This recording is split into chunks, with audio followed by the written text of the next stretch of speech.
not enough for me to love you so.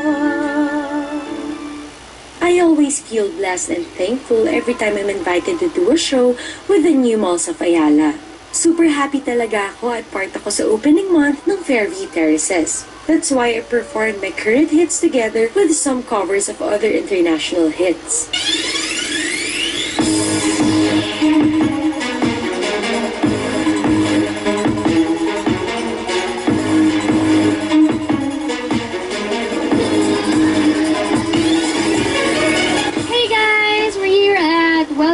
Fairview Terraces para po sa kanilang opening month. Bagong-bago po itong mall na ito. Of course, from Ayala Malls. At naimbitahan po tayo to perform a couple of songs para sa mga audience natin.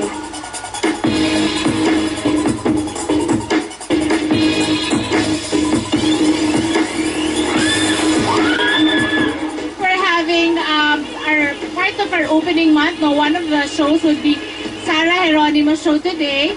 Okay, Fairview Terraces, this is the first Ayala Mall in Northern Quezon City. So it caters po to the residents and mostly students and housewives in the area. Of course, dahil Sarah Geronimo yan, we expect the mall to be jam-packed and mapasaya siyempre yung mga fans nila dito sa Fairview and Novaliches.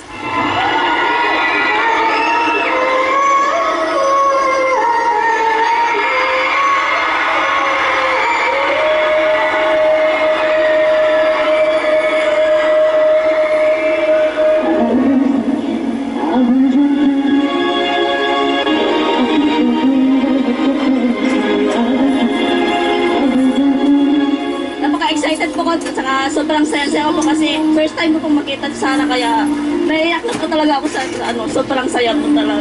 Nadadaan ko po kasi ito, tapos nakita ko po yung tarpaulin niya doon, kaya pumunta po talaga ako dito. 11 pa po ako nandito. Yun po, bigay todo siya, syempre.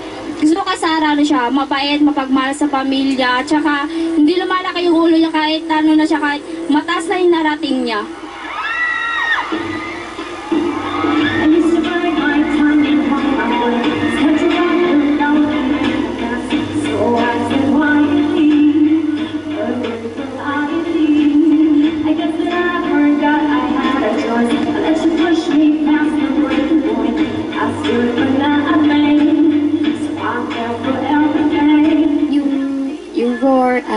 Siguro refreshing lang sa mga tao na makita ako na gawin yung mga bagong kanta na yun.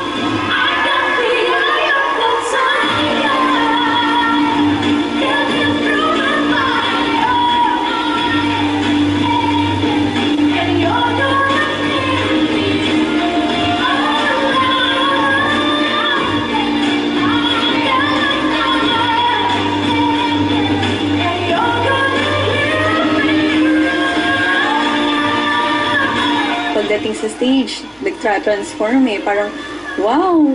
Parang, oo, gano'n, mapapawaw ka na lang eh. Titingalain mo siya. Parang iba siya pag rehearsal, iba rin siya pag show. Oo.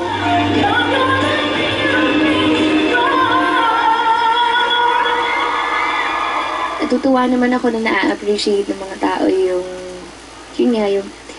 pag nagpe-perform ako ng mga current hits, diba?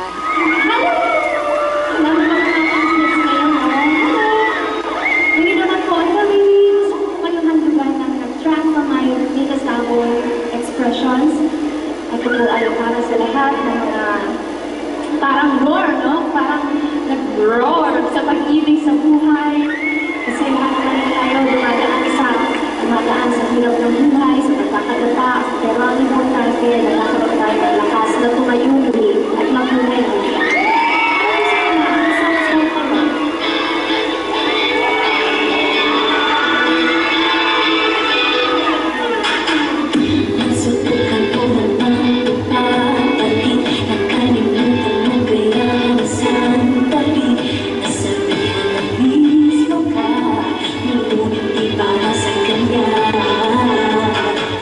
Privilege po. Kasi, syempre, hindi naman lahat ng dancers na nabibigyan ng pribilehiyong makasayaw sa isang bagong mall. So, ngayon, lalo pa kasama po namin si Ate Sarah. So, yun, mas masaya yung experience namin. Kinakabahan. Sobra. Siyempre, kami naman magko-continue. Masaya naman. Excited din. Yun nga yung pinag-usapan namin dalawa na ano siya, nakakakaba siya, nakaka-pressure, pero bibigyan namin ng justice. Kasi ang Bella is fierce talaga and the attitude is there. So kami siguro, iba rin yung maibibigay namin. Kung hindi namin siya mapapantayan, siguro iba rin. Iba rin. Ibang flavor din.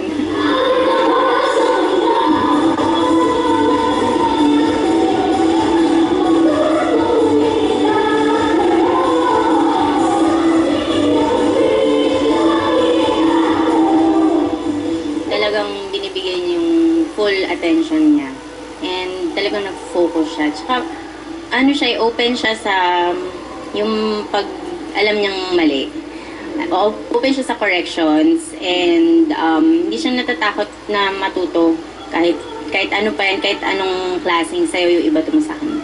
Anyone talaga from G-Force, talagang 100% sure ka na talagang the best dancers, di ba? Walang palya yan. Every time they go out on stage, talagang marinig mo yung sigawan ng mga tao.